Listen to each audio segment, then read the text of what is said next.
Okay, so last time we were talking about process synchronization actually for last two lectures, and we covered or we talked about the Peterson's algorithm, and then we talked about why it cannot possibly most probably it will not work on the new systems because of the instruction reordering, right? We also talked about locks, how we can implement the locks, and why we need the atomic instructions, such as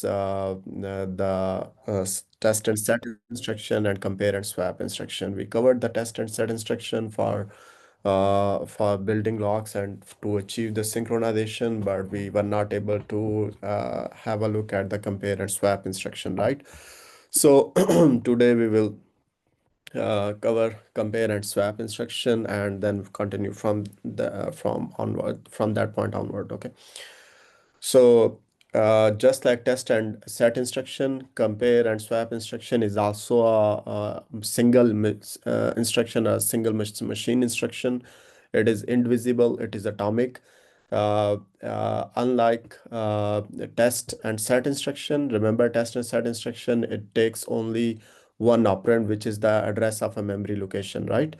Unlike that, it takes compare and swap takes three operands. One is the value, other one is the expected value, and the third one is the new value, right? So a value is actually just the just a memory location, right? Right. So uh, okay, let me select the pointer. So when you call compare and swap with and pass it three parameters. So again, this code, pseudocode, it is simply put here to explain the working or the operation of the compare and swap. Just like we had a pseudocode to understand how test and set up instruction work. But compare and swap is itself a hardware level instruction. It is not a program. It is not a code. Okay. Like it is a single instruction. Okay. So, and we are using this code only to understand how compare and swap work. So compare and swap instruction operates on three operands. One is the memory address, which is indicated here as a pointer. The other one is the expected value, and the third one is the new value. So how it operates is this, that it compares the current value with the expected value, right? And if the current value is equal to expected value, it sets the current value or sets the value of that memory location equal to the new value, and then it returns the old value, right? Which it stored earlier in temp, right? So again, in compare and swap instruction, you pass a memory location, a memory address, and the value which you expect that it is there in currently in that memory location, which we are naming it as expected value, right? So what this instruction will, and you also have a new value which you want to store in that memory location, right? So let me try to explain by drawing, right? Let's say you have memory, and in the memory you have some variable with name of x, right? And it has the value of 0 initially, right? Now when you say compare and swap, and then you will need to pass what? You will need to pass the address of x, which you can pass in like using ampersand, right? And then expected value is what? 0. So we are saying like go and check this memory location, and if it contains 0, then set that value of that location equal to 1, right? But then this instruction will also return you the old value, which was 0. So if you were storing the value in a register R, the value of R after the execution of this instruction will be equal to 0. Okay, is it clear to everyone? And all So these the register remains the same, but the memory address is updated. Yeah, the content of the memory address is updated. gotcha. Okay. Yeah. Yeah, so and register contains the old value which you had in that memory location uh, before executing the instruction, like 0 in this case. Okay.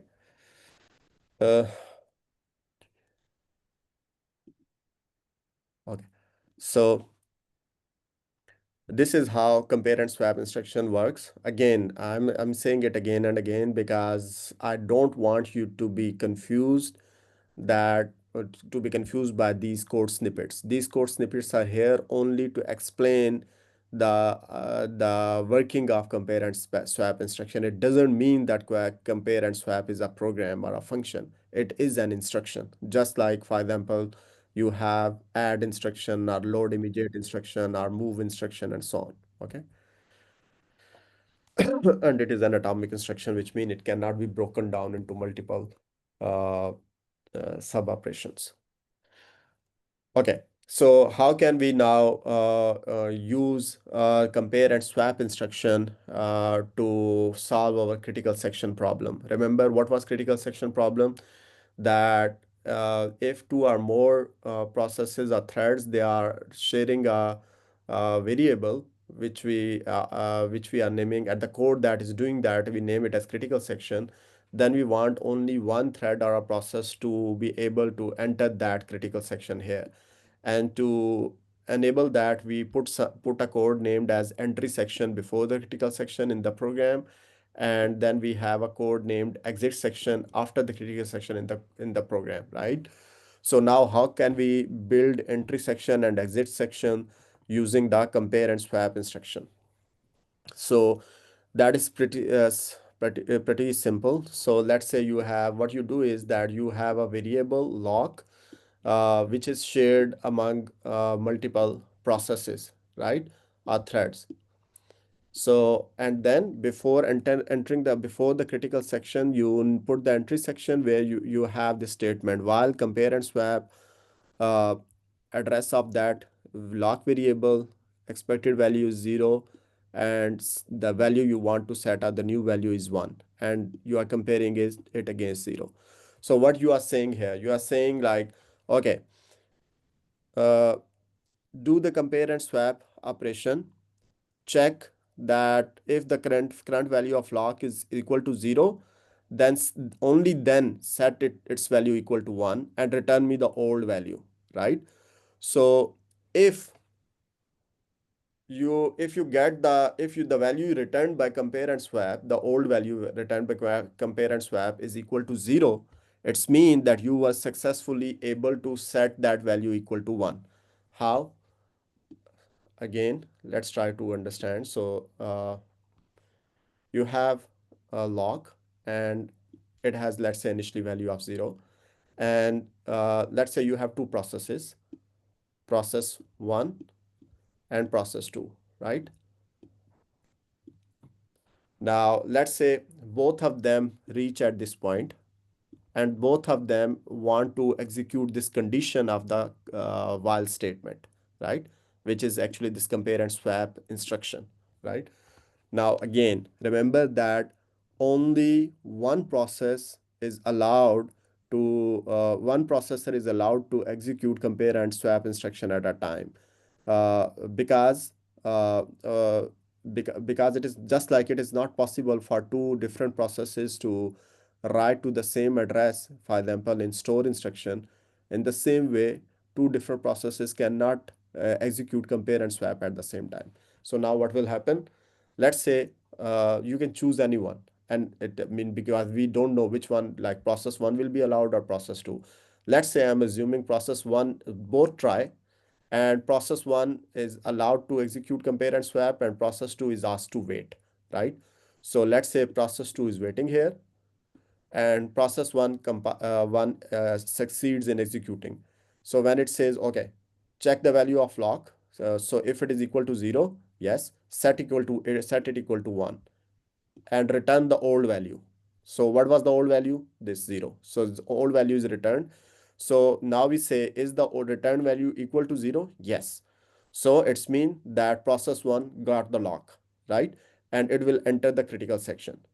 Now remember process P2 was blocked because process P1 was executing a parent swap. Once process P1 is done, so process P2 will be allowed to execute. Now when process P2 will execute, it will say okay, check the value of lock is it equal to 0. If it is equal to 0, then set it equal to 1, but it is not equal to 0, right? So it cannot set it equal to 1, but in any case the old value will be returned. What is the old value mean? The value you currently have.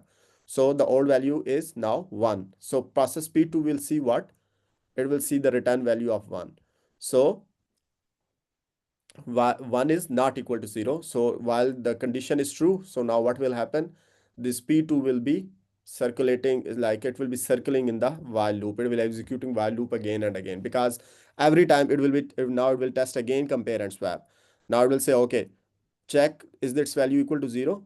No, it is not. So it is not able to write it. And then, but anyway, the old value is returned, which is 1. So 1 is not equal to 0. So again, it will test. So it is stuck here, right? However, P1 was able to enter the critical section. Now, how long P2 will be stuck? Until someone comes and sets the value of lock equal to 0. Now remember, our P1 was in the critical section. Eventually it will complete its critical section and then we'll enter the exit section. In exit section, what it is doing? Lock is equal to 0. Remember, P2 is still continuously trying to execute compare and swap, right? But as soon as this P1 writes 0 here, as a result of like exit section. Now what happens? P2 again tries. Is lock current value of lock equal to 0? Yes. Now write 1 to it and return the old value. So it writes 1 here and gets the old values returned. Now 0 is not equal to 0. The condition is false and P2 is able to enter the critical section, right? And when in the meantime, process P1, when it is running, when it will go back and it will try, now it will not be able to enter the critical section because current value of lock is equal to 1. So 1 is not equal to 0, condition is true, so it will be stuck here executing the loop again and again. And how long it will be stuck? Until finally the P2 goes through the critical section and enters the exit section where it sets the lock equal to 0. So here we can see that now only one process is able to enter the critical section at any given time. So this is how you can solve the critical section problem using atomic instructions like test and set and compare and swap. Any questions here?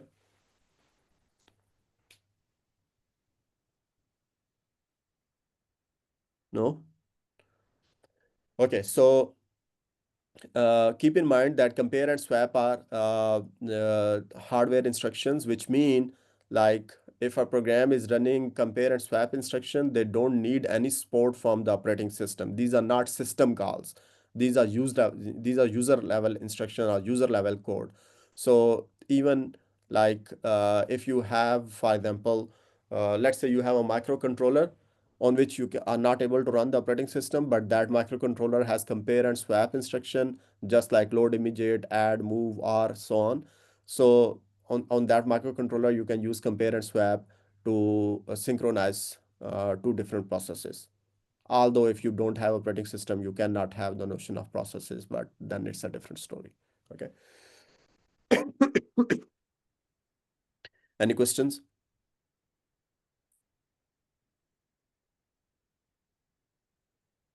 Okay. So in the previous lecture, we have seen use of test and set for solving the critical section problem, and now we have seen how we can use compare and swap. So both of them, you can solve them to address the critical section problem, but not fully. Remember what we said about solution of a critical section problem. It should have three features. One, it should satisfy the mutual exclusion, which means that only one process can enter the critical section at a given time. Second, progress is there should be a progress. There should always be a progress and no deadlock, which mean that as long as there is a process which wants to enter the critical section, if at least if there is one process to which wants to enter the critical section, then there should be no then it should be allowed. Like for example, let's say if you have four processes and all of them want to enter the critical section, at least one of them should be allowed and three will be waiting, right? It should not be the case that four processes want to enter the critical section and all of them are put on hold. So this solution, it also satisfies the second property, which is about progress, right? However, the third property, bounded waiting property, it is not satisfied. Why? What was third property? The third property was like no process should be there should be no situation where a process ends up waiting forever, and all other processes get the chance to enter the critical section again and again, right? Like for example, if you have four processes A, B, C, and D, there should be no case like D is always waiting and only A, B, and C are getting the chance. Here it can be possible, right? Why it can be possible? Because we are this algorithm doesn't make sure that for example, let's say that P1 here, it set the lock equal to 0, and but uh, at the time when it set lock equal to 0, at that time P2 was like was in waiting mode, or it was not scheduled, it was kicked out, right? So now what will happen, that P1 will go back and it will again get the lock, right? Or even if P2 is not like how to say kicked out, it is still running. There can be, again, remember we said that there is a P1 or P2, they are selected arbitrary. One of them will be allowed to execute compare and swap, and the other will be asked to be blocked, right? So let's say P1 sets the lock equal to 0 here, and then it goes back and tries to do the compare and swap. Now, let's say that both of them, P1 and P2, it happens that their timing of request to execute compare and swap is same. And again, arbitrary P1 is allowed. And again, same happens, and again, same happens. So it will be like every time only P1 is getting the chance. It can happen. When you have like only two processes, you can say, okay, the chance of, like, if you are deciding arbitrarily, the chance that P1 is all the time uh, getting a signal, is getting the chance to go ahead, is low, right? But let's say if you have four processes, so everyone has like 25% chance, right? So it is quite possible, like uh, let's say the D is waiting and all other three are uh, getting that chance to execute the compare and swap, right? Because there is no deterministic approach, right? So we can end up in a situation where by chance one process needs to wait for a too much long time. So it's mean that this implementation of critical section problem, solution of critical section problem using compare and swap in this form actually can have the starvation problem, where a process X may be waiting, but we can have the other processes Y going into the critical section critical region repeatedly. Okay. So it's mean that this solution is not 100% correct because it doesn't satisfies the third property, bounded waiting. So to address that, we can rewrite our critical section. Sorry, we can rewrite our entry section code, and we can rewrite our exit section. But again, we will still be using compare and swap, right? How? So let me try to explain.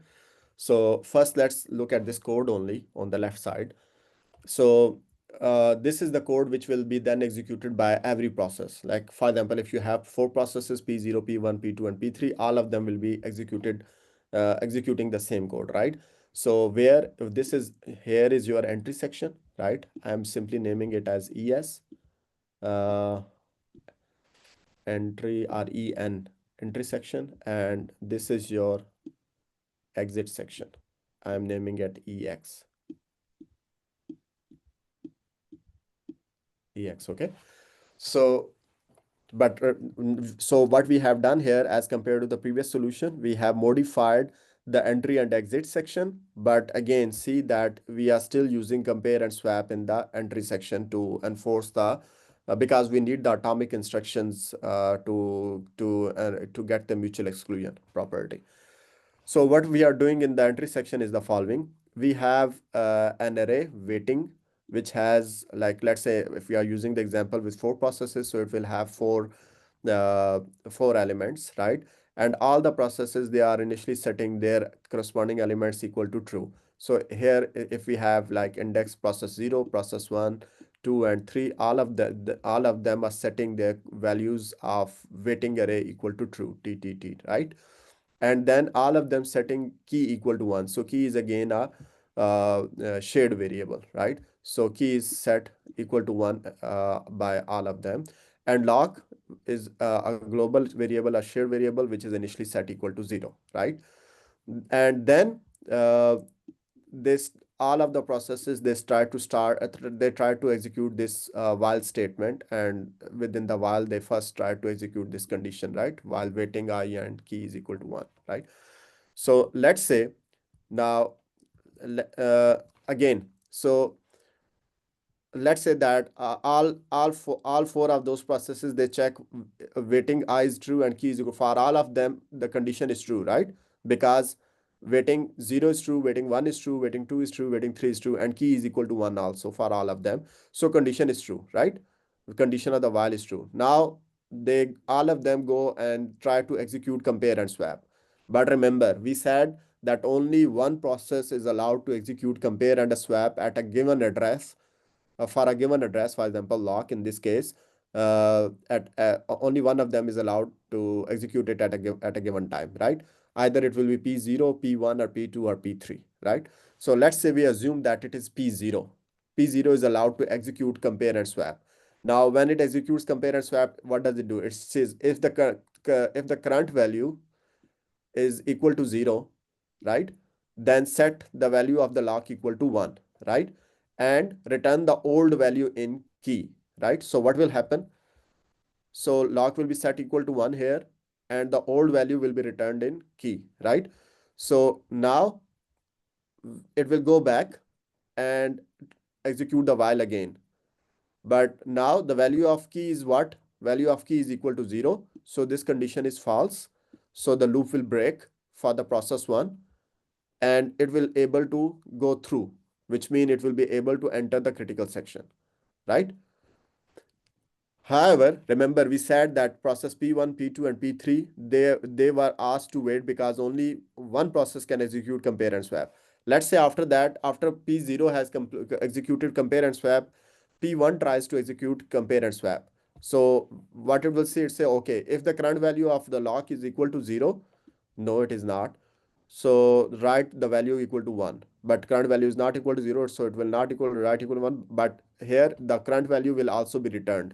So what will be returned will be 1.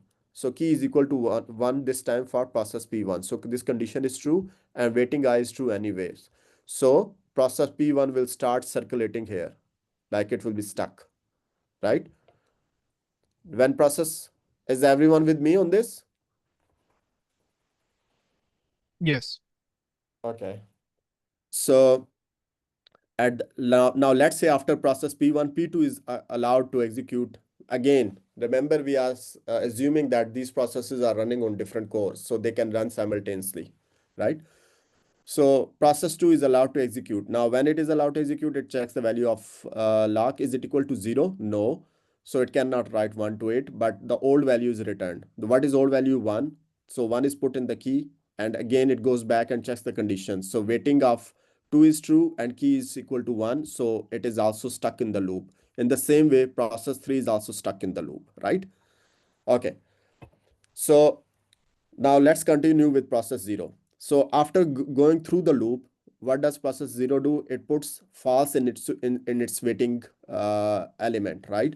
So which basically will put F here, right? And then uh, it sets J is equal to 1. 1 plus I plus 1 remainder n, which means J is equal to 1, right? So, and then it checks is j equal to I? No, j is 1, I is equal to 0. Uh, so it is not equal to 1. And here it's saying if j is not waiting. So actually it's saying like if j here, if so this condition will be false because waiting j is true and negation of true is false. So this part of the condition will be false. The loop will be broken. And here we will check j is equal to I? No. So because j is equal to a 1 and I is equal to 0. And then waiting j will be set equal to false, right? J is what? J is 1. So false will be set equal to set here. Now remember, okay, before I go there, and then it will go back at the start of the loop, and here it will set its own waiting equal to true, right? And then key is equal to 1 anyway. Now it will try waiting I, waiting of 0. Is it true? Yes. And key is equal to 1. Yes. So now this will be stuck in the loop, right? But what about process 1 after this point? For process one, remember it is also stuck in compare in this while waiting, waiting I and key, and key is equal to 1. So now waiting I is what? Waiting I is equal to false for I equal to 1. So which means that while loop is broken, and which mean it is able to now go through and enter the critical section. So when it enters the critical section, it also finds the new value of j, which is equal to 2, and then it sets the weighting of j equal to false here, and then it also goes back, right? Which means now its weighting will be set equal to true, right? And as a result, now it will get stuck. Okay. In the same way, since the j is equal to 2, weighting of j equal to is set equal to false. So for process 2, this condition has becomes false because weighting I is false. So now it will fall through and will be able to enter the critical section. It will find j equal to 3. It will set weighting of j equal to false, right? Then again this will go back, and its weighting will be set equal to true, and now the process 3 will be stuck. So process 2 will be stuck, sorry. And then process 3, because now for process 3 weighting I is equal to false, so the while condition will be not true, so it will fall through. It will set j equal to 0 because remember there is a modulo suppression, and then it will set weighting of 0 equal to false here, right? And it will, when it goes back into its start of its while loop, so it will set its own weighting equal to true, and as a result it will get stuck. And then process 0 will be able to now go through the condition and enter the critical section, and then it will set again the weighting of process 1 equal to false and its own weighting equal to true. As a result, it will be stuck, and then next time the process 1 will be allowed. So here you can see that we have satisfied all three properties of the critical section problem. One, mutual exclusion. At any given time, only one process can enter enter the critical section. Second, there is progress. As long as there is a one process wishing to enter the critical section, it is allowed to enter the critical section, right? Like there is no such case like there is no process in the critical section and we have all the requesting processes on in the waiting state, right? And third, there is no such case like one process is waiting forever because all of them are taking turn to enter the critical section. Okay.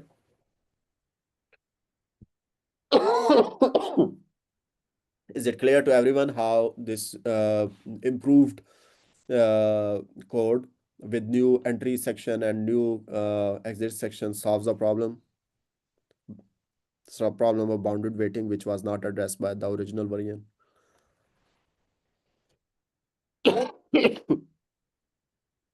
Okay. So now we have seen in the previous slide the entry and exit section codes, right? So, but you can see like these entry and exit section codes, they are difficult to process for us as a programmer. Like even if you don't think about this improved variant, even if you consider Let me go back. Yeah, even if you consider this variant where you have a very short entry section and short exit section, even as a human, it is difficult for us to like process that how yes, we know, we now understand that how compare and swap, but it becomes difficult to reason about working of compare and swap when you have like let's say 10 processes and trying to access the same critical section, right? So it will be like difficult for me if I'm a programmer to walk through someone else through my code, right? Because it is the code, the compare and swap is not readable, right? It is not readable in the sense that it is not very clear in its but its name is not very clear in its properties, what it is doing, right? What is its semantics, right? So what we can do is like we can put these entry and exit section codes into lock and unlock functions in a library kernel. And now, if we use the words like lock and unlock, so they are more readable and more understandable for us as a human. And then we can leave the implementation, we can hide the implementation in the library, or we can hide the implementation in the kernel code. And in our user application program, we can simply use lock, unlock, right? We don't need to worry about what is written inside the body of the lock function, right? And this is called, then we have a lock implementation. It is also called a mutex lock, which is actually mutex is actually a short form of mutual exclusion lock, right? However, those applications which are using locks, they will still be using hardware, those hardware atomic instructions like test and set and compare and swap, or other versions of atomic instructions, which we have not discussed in this lecture. But even if you use lock and unlock, inside the body of the lock and unlock, those hardware atomic instructions will be used. Not actually inside unlock, maybe, but inside the body of lock, yes. Okay.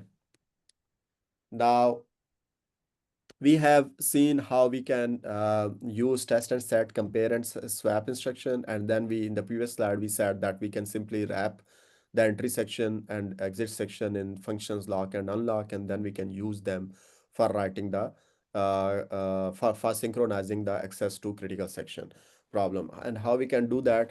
So for example, to do that, you can simply define a structure which has a single data member flag, right?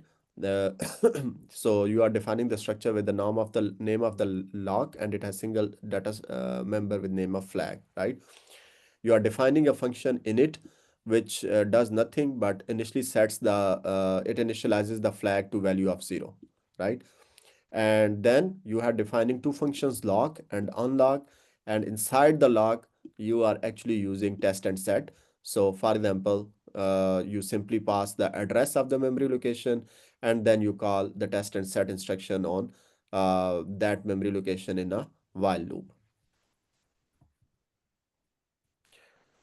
Remember what was test and set doing? Test and set was actually, if you give the memory address, so it will set the value of that location equal to 1 and return the older value, right? So if the older value is 1, is 0, it will set the current, it will not, it doesn't involve a condition like compare and swap. It doesn't compare with the current, with the new expected value. So we don't know, we don't care, the address is always set equal to 1, and the older value before set writing 1 to it is returned. So if the older value is 0, it's mean you got the lock. But if the older value was 1 and you are overwriting it by 1, it's mean you failed to get the lock, right? So here, if the 1 is returned, it's mean though someone one already had written 1 to that memory location, and you cannot get the lock, so you are stuck, right? But if the returned value is 0, the older value was 0, so it's mean you were the one who first wrote the value of 1 to that memory location. It's mean you get the lock. But again, you can see if you wrap it in lock and unlock, you don't need to reason about how test and set is working. So how can applications use a lock? So you can simply define a mutex, right? For example, you are defining a variable of a type lock and naming it as mutex, right?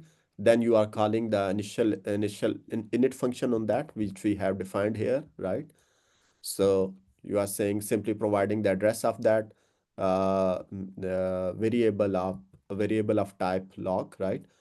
You are passing the address which will initialize its flag, and then before entering the critical section, so you have the entry section where you are calling lock and mutex, and to for the exit section you are simply calling unlock and mutex. Now definitely this code is much more readable as compared to, for example, this code which is using compare and swap. Here are the even the other one which has simpler entry and exit sections, right? Right.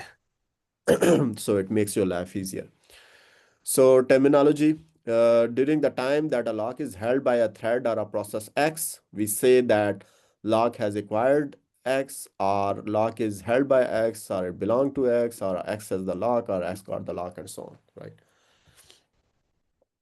Okay. The lock which we have seen in the previous slides, for example, Mutex, which is built definitely on top of hardware atomic instructions like test and set and compare and swap. So such locks, they are called spin lock, right? Why? Why spin lock? Because if you fail to get the lock, you are spinning. The process or the thread which fails to get the lock is simply spinning at one point in the program code until it gets finally the lock, right? So that's why they are called the spin lock. And they are doing busy waiting, which means like process is running.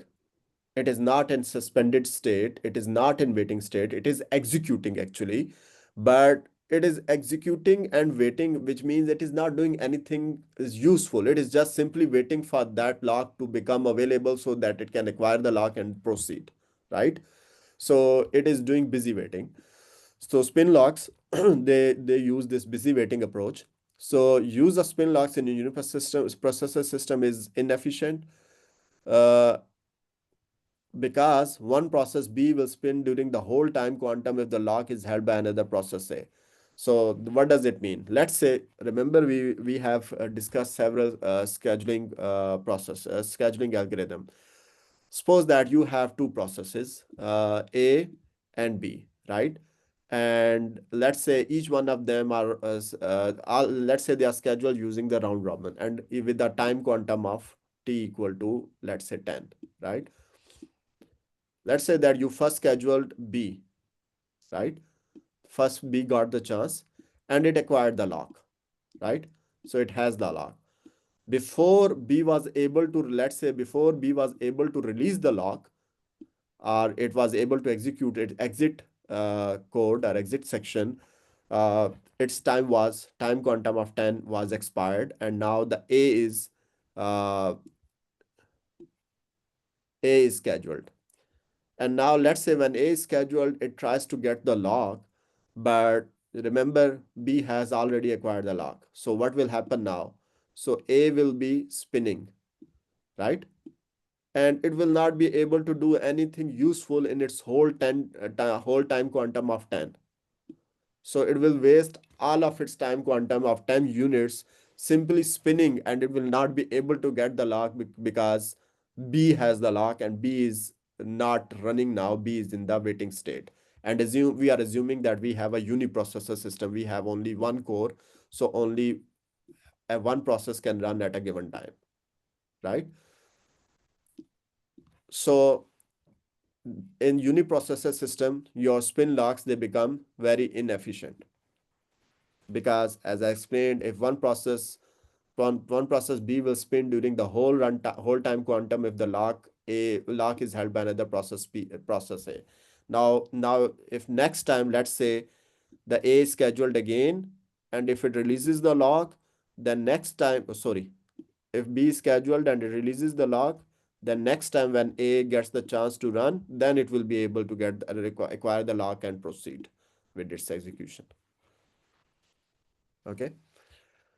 However, it can be useful for short critical sections in multiprocessor systems, because the other alternative of, like here we are saying, in when you are not able to get a lock, you will be spinning, right? What is the other option instead of spinning? We can say, okay, for example, here when A tried to get the lock and it was spinning, so maybe A can put itself in the sleeping mode, or it is suspended, right? So if it is suspended, then B is scheduled again, and this time B will release the lock, and next time A will, when run, it will get the lock. So the time which A wasted here spinning, now a portion, now that time can be used by B to execute and possibly release the lock, and then A can get the chance earlier to get the lock and continue with the execution, right? So that is the other option. However, it means, if we allow this, it means we are doing because if we say that, okay, if you are spinning on the lock, puts yourself to the sleep, which means go to the suspended or waiting state. So which means that you will be, if context switched by another process, and other process will take the core and will start running on the core, so there will be a context switch, right? So if we are not doing if we suspend on spinning, then we are doing the context switch, which again is an expensive thing, right? However, if we know that the critical section is short in size, so for example, lock B acquired the lock, and maybe the size of the critical section is, let's say, only like 2 or 3 instructions, and after that releases the lock, right? And then there will be a longer, higher chance that before the time quantum of B is expired, it will release the lock, and when A gets the chance to run, it will get the lock, right? So if that is the case, like if we know that critical section is short, then it's useful to use the spin lock, because then you can avoid having the context switches, where by following the alternative approach where you say, okay, we will suspend our process if it spins on a lock. But if the critical section is small, there is a higher chance that before the process is scheduled out or kicked out, it will release the lock, right? So that's why kernel uses spin locks to protect short critical sections. But if your critical section is large in size, like you are executing relatively a larger amount of code in the critical section, then it is not a good idea to use the spin locks.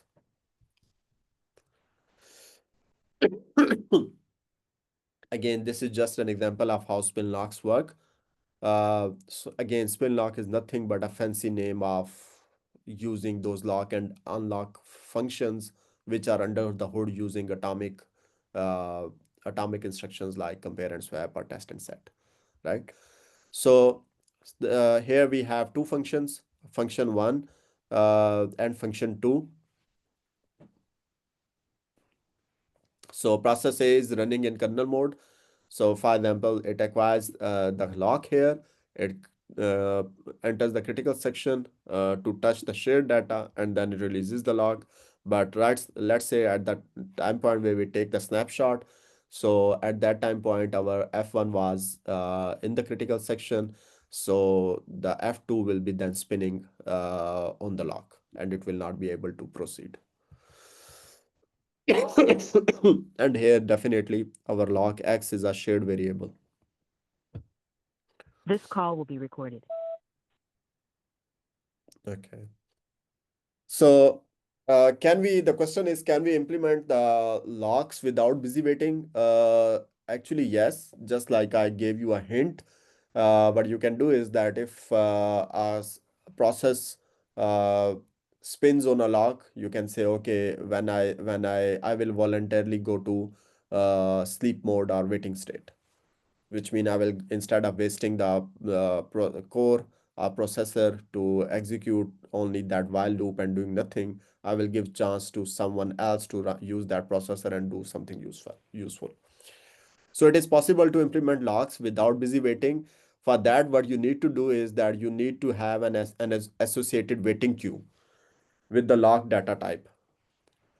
So a processor that can not acquire the lock will wait on the waiting queue in the waiting queue of the lock. So basically, like for example, if you have process A and process B, and let's say A gets the lock and falls through, and B is spinning. So when it finds that I fail to get the lock, so you will maintain. So again, remember, lock is a shared variable, and with each lock you will have an associated list, right? You will have a waiting queue. So then B will be placed in this waiting queue, right? And which mean now B is not running and it is not occupying a processor. So if it is not occupying a processor, that someone else can use that processor, and it's mean we will not be wasting the resources. So a processor that cannot acquire the lock will wait on the waiting queue of the lock, will not spin. When unlock is called on the lock, so if finally when A will complete its critical section and will execute unlock, so then at that time one of the waiting processor will be waken up and will be put to ready queue. So remember, B failed to get the lock and it was put in the waiting queue. Now, when A says unlock, it's so those processes which are waiting in the waiting queue, one of them will be waken up and move to the ready queue. Let's say here we have ready queue, right? And once you are in ready queue, it's mean like uh, This call is no longer being when you will recorded. be scheduled for execution and you will try again to get the lock, this time you will succeed, right? Because A has released the lock. So you are now not wasting the time in spinning on the lock.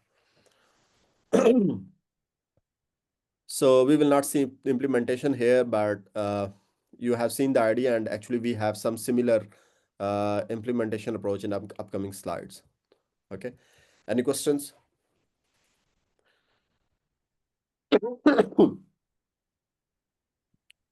No, not really. Sorry, sorry. Today, actually, in this week, I am over-occupied because there are some MS students who are doing their final presentations, and I am their advisor, so I was not able to prepare the polls or quizzes. Not the last time, and not even today, but I will try to continue preparing those polls or quizzes in the future lectures. Okay. Semaphores. Uh, so remember, the problem with the spin lock is that they actually waste your core or your processor, because they are actually simply executing a while loop, continuously checking until the lock becomes available. I'm talking about the version where we are not using these waiting queues, right? If you don't use waiting queues, then you will be wasting your cores, right?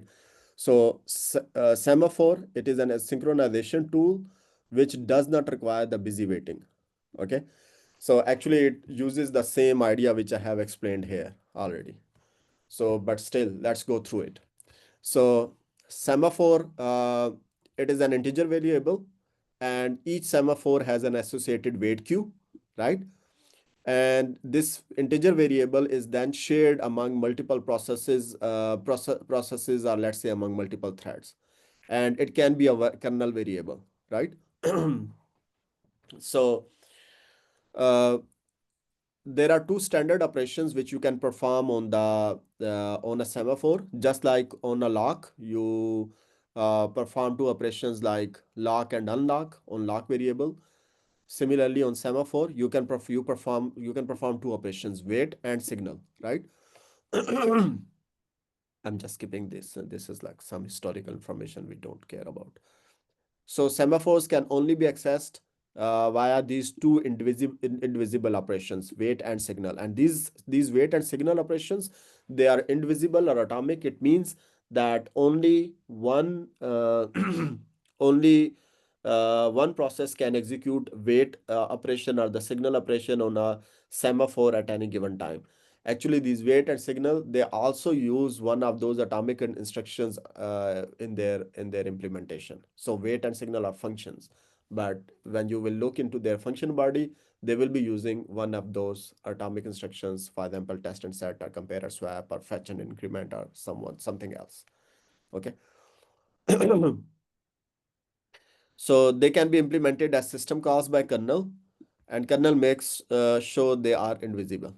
So, and normally semaphores and the operations on the semaphores you can perform them in form of system calls. So this is different from like test and set and compare and swap instructions, because for executing you don't need to trap into system code or kernel code for executing when you execute and test and set instruction, because it is a user level instruction. However, when you execute wait operation on a semaphore or signal operation, you are effectively making a system call. So you need intervention from the operating system. So, okay, now what is the semantics or meanings of these operations, wait and signal? So for wait, remember we said S is what? S is an integer variable and which is shared among multiple processes.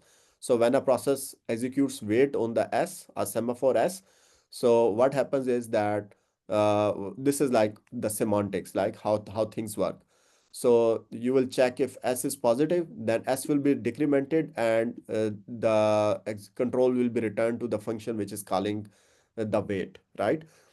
Otherwise, if S is not positive, like if S is 0 or anything less than 0, then the process which is calling the wait on the semaphore S, it will get blocked or wait.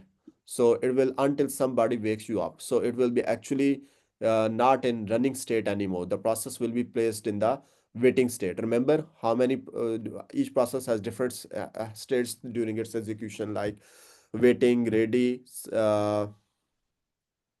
what were the other states? Waiting, ready, and I don't remember, but definitely we can go back to the that state diagram and we can see. But the thing is like if you are in the waiting state, you are not a candidate to be scheduled for execution, right? So the other operation which you can perform on semaphore S is signal. So if there is a process waiting, uh, uh, so what happens when a process executes the signal on a semaphore? So uh, if then is if there is a process, you will check the wait queue. So if there is a process which is waiting in the queue, so you will wake it up and return, right? And otherwise you will simply increment the S and return. So we will see how it works and why we are simply waking the processor and returning, and why we are not doing the S++, right? Why we are not incrementing the semaphore, why we are returning without incrementing the semaphore. Okay, now again, wait body, the function of the wait body and the function of the signal the body of the signal function, they have to be executed atomically, one process at a time. Hence, the body of wait and signal are critical sections to be protected by the kernel, right? So how the body of these sections are again protected by the kernel, again using some locks or some atomic instructions. Okay. Now, there are two types of semaphores, binary semaphore and counting semaphore. So binary semaphore is an integer which can have only two values, 0 or 1. It cannot have value more than 1. So it is much simpler to implement. It is also known as mutex lock. So remember what was mutex? In mutex, we were using simply a memory location and giving it name of lock, and we were saying, okay, we will set it equal to value of 0 or 1, right? So in mutex, we are also setting the integer variable is also going to have only two possible values, 0 or 1. But the difference between binary semaphore and the mutex is the following. In mutex, you were doing the it is a spin lock, right? The process which fails to get the lock, it is not put in the waiting state. It still keeps running, but it keeps running just every time checking the lock, trying to acquire the lock, right? Doing no useful work. Here, in binary semaphore, yes, the semaphore can have only two values, 0 and 1, like mutex lock, but if the process which fails to get the semaphore, it is placed in the waiting state. So it is not occupying the processor or the core anymore. It is in the waiting queue, and the core can be used by some other process to do its own execution. So binary semaphores, they provide the mutual exclusion, uh, just like, for example, locks, and they can be used for the critical section problem handling. On the other hand, counting semaphores, they also have the integer value, but their value can range anything greater than equal to 0. Like you can have 0, its value can range 0, 1, 2, 3. I don't know what is the upper limit, but upper limit can be anything. So, but in the binary semaphore, the upper limit is 1. You cannot have value more than 1. So what is the purpose of the counting semaphore? It can be used for other synchronization problem. For example, resource allocation. We will see how counting semaphore can be used. Where are the situations where counting semaphores become useful? Now let's see. Let's try to have a look at usage of the semaphore to solve the critical section problem. So binary semaphore, just like mutexes, can be used to solve critical section problems. So if a semaphore variable, let's say mutex, can be shared by n processes and initialized to 1, so then each process is structured as follow. Again, remember, we have a binary semaphore and we are simply naming it as a mutex. So mutex is not now not a spin lock. It is a binary semaphore. Okay. So each process, then the each process code of each process will be structured as follow. You will Each process will first execute wait on the mutex, and then if it successfully gets the semaphore, then it will enter the critical section, and after executing the critical section, it will execute signal, and then enter the remainder section, and then it will keep doing so in the infinite loop. So here maybe I can use this slide to explain instead of going to the OneNote and trying to explain the things. So here we have two processes, process 0 and process 1. Both have the same code. Now before we go and look at the code again, let's have a look at the wait again. So what is the operation of wait? So if S is positive, S is decremented, and the control is returned back to the calling function. But if S is not positive, then the calling function is blocked. And what is the job of the signal? What is the operation of the signal or semantics of the signal? So if there is a process waiting, we simply wake it up and return. Otherwise, if there is no one waiting in the queue, we simply increment S plus plus and return, right? Now, now let's say we have this mutex, right? And let's say it initially has value of 1, right? So now let's say process 0, remember wait is a how to say uh, indivisible operation, which mean only process 0 or process 1 can execute wait at a given time, right? And kernel will ensure it, because wait is a system call. So kernel will be responsible to make sure that only process 0 or process 1 can execute wait at a given time. Let's say process 0 is allowed to execute, both are trying to execute wait, but let's say process 0 is allowed, right?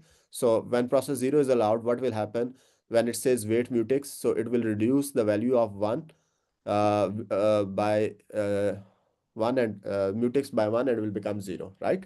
And then it will not be blocked, right? Only the value will be reduced by 1 and will enter the critical section, right? Now remember that process 1 was also trying to wait to execute the wait. Now if it is allowed to execute wait after process 0, so it will look at the value of 0. So now the value of mutex is not positive, right? So the value of 0 is not positive. So what will happen? That it will be decremented. It will become -1. And let me check whether it will become -1. No, it will not become -1. Let me erase this. So the value will not become -1, but the calling process will be blocked, and it will be put in the waiting queue, right? So let's say we have waiting queue here, and process 1 will be, I'm just writing P1, process 1 will be in the waiting queue, right? So it will not be running anymore, right? Now, when process 0 finally completes its critical section, it will execute the signal. And what is the job of the signal? When you signal mutex, So a kernel will look at the waiting queue. Is there a process waiting on the kernel in the kernel queue? Yes. So that process will be woken up and it will be allowed to execute and enter the critical section, right? And then this will go back and wait again. So now if this waits again, remember the value of mutex is 0. So uh, it will be put in the waiting queue, right? And when critical section will process P1 is done with the critical section, it will signal which will unblock the process P0 and will be able to enter the critical section and so on. Any questions? Okay, so if you have questions, I can wait after the quiz time, but for now, go ahead and do your quiz, and and I will be available after the quiz time. Where is my Zoom screen? Why can't I see? Okay, yeah, okay. Go ahead and do your quiz.